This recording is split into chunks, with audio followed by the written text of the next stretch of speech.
ॐ नमो भगवते वासुदेवाय।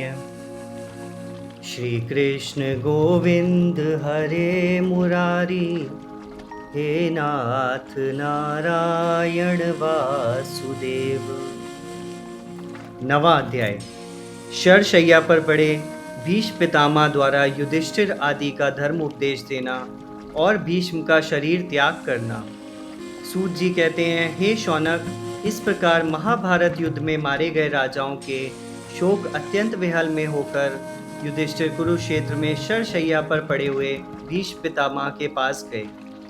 उनके साथ उनके सब भाई सोने से शोभित उत्तम घोड़ों से युक्त रथों पर चढ़कर उनके पीछे गए और व्यास तथा धौम्य आदिक महर्षि भी उनके पीछे पीछे चले।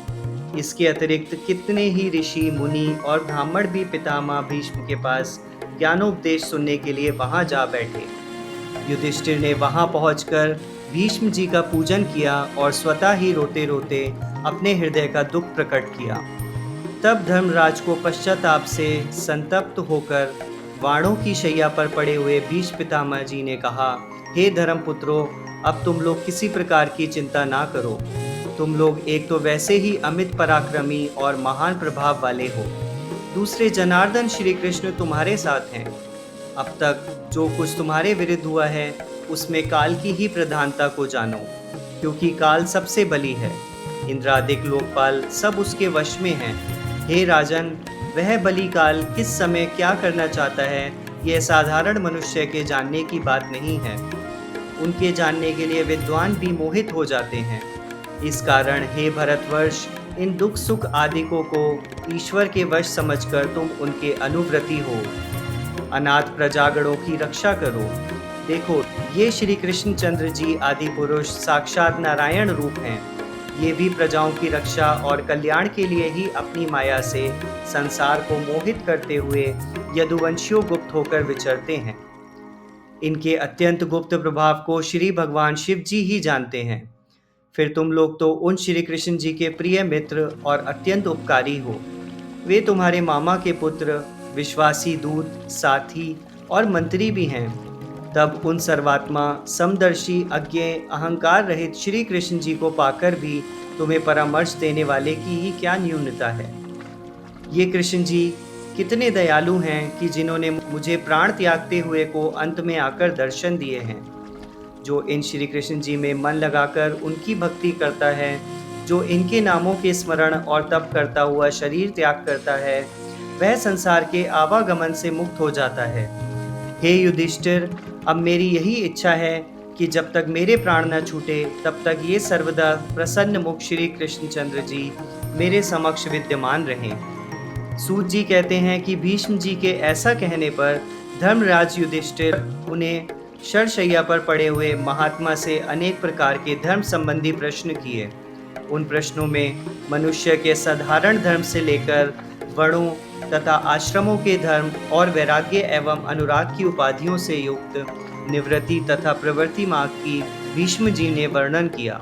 साथ ही उन्होंने धन धर्म, राजधर्म, मोक्ष धर्म, स्त्रियों के धर्म और विष्णु जी के सब धर्मों को संक्षेप में और कहीं कहीं विस्तार से भी वर्णन कर उनके अनेक प्रकार के इतिहासों सहित धर्म चर्चा करते हुए उनके देह त्यागने के योग्य उत्तरायण का उत्तम समय आ गया है कि जिस समय को अपनी इच्छा से शरीर त्यागने वाले योगी जन चाहते हैं। उस समय को देखकर भीष्म जी चुप हो गए। फिर उन्होंने अपने समक्ष स्थित पीठ पट से शोभित आदि पुरुष चतुर्भुज श्री कृष्ण जी को देखा और मुक्त होने के लिए मुक्त मन से उनका ध्यान किया, जिससे उनके समस्त अमंगलों का नाश हो गया। श्री कृष्ण जी ने उनके शरीर पर अपना हाथ फेरा, जिससे उनके शरीर से अस्त्र पीड़ा जाती रही और इंद्रियों का भ्रम नष्ट हो गया। उसके पश्चात भीष्म जी ने बड़े प्रेम से श्री कृष्ण जी की स्तुति की।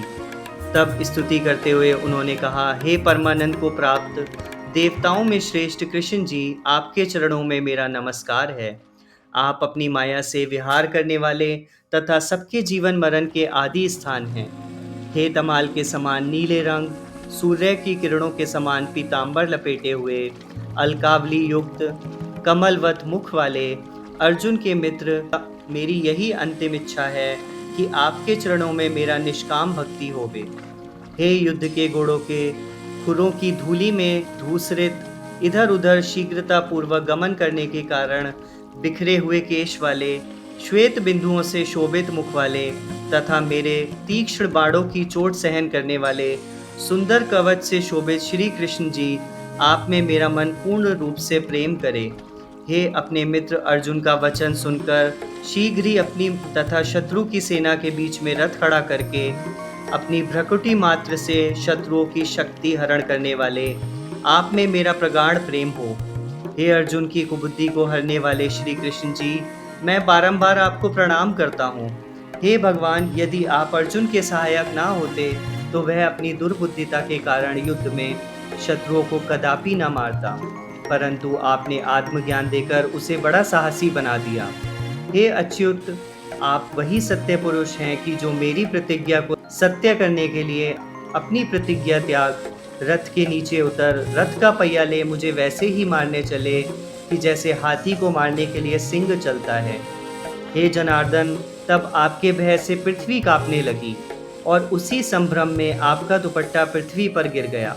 तब मैंने आप पर बाणों का तीसरा भीषण प्रहार किया और जब आपका कवच कट गया तब जिन आपके शरीर से रुधिर बहने लगा, मैं ऐसे श्री कृष्ण जी को कि जो मुझे मारने के लिए हठात मेरे ही सामने आए थे, उन मुकुंद भगवान को मेरा प्रणाम है। वे ही भगवान मेरी गति होवे। फिर जो अपने कुटुंबियों के ही समान अर्जुन के रथ की रक्षा करने वाले, हाथ में रथ हाँकने का चाबुक लिए घोड़ों की बागडोर हाथ में पकड़े हुए तथा जो उस दशा में अद्भुत शोभायमान हो रहे थे, उन भगवान श्री कृष्ण जी को मैं अपने इस मृत्यु काल में प्रणाम करता हूँ तथा उनकी शरण होता हूँ। जिन भगवान ने उन्माद से अंधगोपियों का भी आदर किया और जिन्होंने गोवर्धन धारण आदि अनेक लीलाएं की तथा जो युधिष्ठिर के राजसूय यज्ञ में पूजित हुए, आज मैं उन्हें अपने सामने देखकर अपने को धन्य मानता हूँ। सूत जी कहते हैं कि इस प्रकार बारंबार परमात्मा श्री कृष्ण जी का ध्यान करते हुए अपनी सब ब्रह्मावृत्तियों को भीतर रोककर भीष्म जी शांत हो गए। तब भीष्म जी ब्रह्मागति को प्राप्त हुए। ऐसा जानकर वहां उपस्थित जनों में सन्नाटा छा गया। देवताओं तथा मनुष्यों से बजाए हुए नगाड़े बजने लगे। राजाओं में स्थित साधु जन भीष्म जी की प्रशंसा करने लगे और आकाश से फूलों की वर्षा होने लगी। मुनि जन प्रसन्न होकर श्री कृष्ण जी की स्तुति करने लगे।